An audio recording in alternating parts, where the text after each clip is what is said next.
Halo teman-teman, kita akan belajar lagi dengan topik baru yaitu Pitagoras. Yuk belajar bersama. Sejarah Teorema Pitagoras. Teorema Pitagoras berasal dari nama ahli matematika Yunani Pitagoras yang hidup sekitar 570 sampai 495 sebelum Masehi.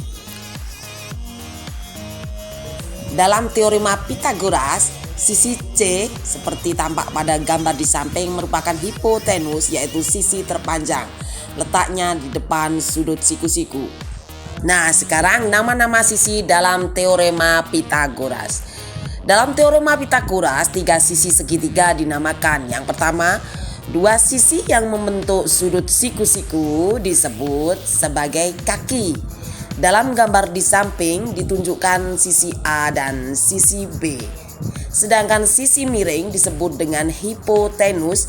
Dalam gambar di samping adalah sisi C. Sisi C merupakan sisi terpanjang dan letaknya selalu di depan siku-siku. Konsep dasar teorema Pitagoras dapat dilihat dari gambar yang ditampilkan bahwa sisi C adalah sisi terpanjang karena letaknya di depan siku-siku yang disebut dengan hipotenus, dengan sisi-sisi kaki yaitu A dan B. Untuk mencari sisi terpanjang, maka caranya adalah C kuadrat sama dengan A kuadrat ditambah B kuadrat. Bagaimana mencari sisi A? Kita tahu sisi A bukan sisi terpanjang, maka caranya dikurangi, yaitu dengan rumus A kuadrat sama dengan C kuadrat dikurangi B kuadrat. Begitu juga dengan B. Mencari B yaitu dengan rumus B kuadrat sama dengan C kuadrat dikurangi A kuadrat. Yuk kita sekarang belajar soalnya. Dari gambar misalkan sisi A 3 cm sedangkan B panjangnya 4 cm. Maka hitunglah panjang sisi C. Kita tahu sisi C adalah sisi terpanjang karena terletak di depan siku-siku. Maka rumusnya adalah C kuadrat sama dengan 3 kuadrat ditambah 4 kuadrat. 3 kuadrat nilainya 9, sedangkan 4 kuadrat adalah 16. Maka C kuadrat sama dengan 9 ditambah 16 sama dengan 25. Bagaimana kalau mencari C saja? Maka C adalah akar dari 25 yaitu 5 cm.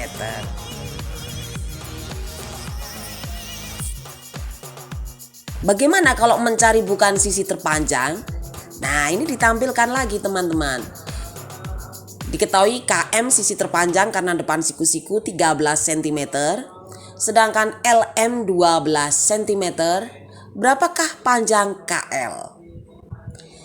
Kita tahu KL bukan sisi terpanjang, maka caranya adalah dikurangi, yaitu KL kuadrat sama dengan KM kuadrat dikurangi LM kuadrat, di mana KM nilainya adalah 13 kuadrat. Dikurangi LM 12 maka dikuadratkan 12 kuadrat. 13 kuadrat sama dengan 169, sedangkan 12 kuadrat adalah 144. Maka KL kuadrat adalah 169 dikurangi 144, nilainya 25. Kita tahu kita mencarinya KL bukan KL kuadrat, maka mencari KL adalah akar dari 25, yaitu 5. Untuk apa sih kita belajar Pitagoras? Nah, ini dia aplikasi dalam kehidupan sehari-hari. Terima kasih, semoga bermanfaat untuk kita semua. Sampai jumpa di tutorial pembelajaran selanjutnya.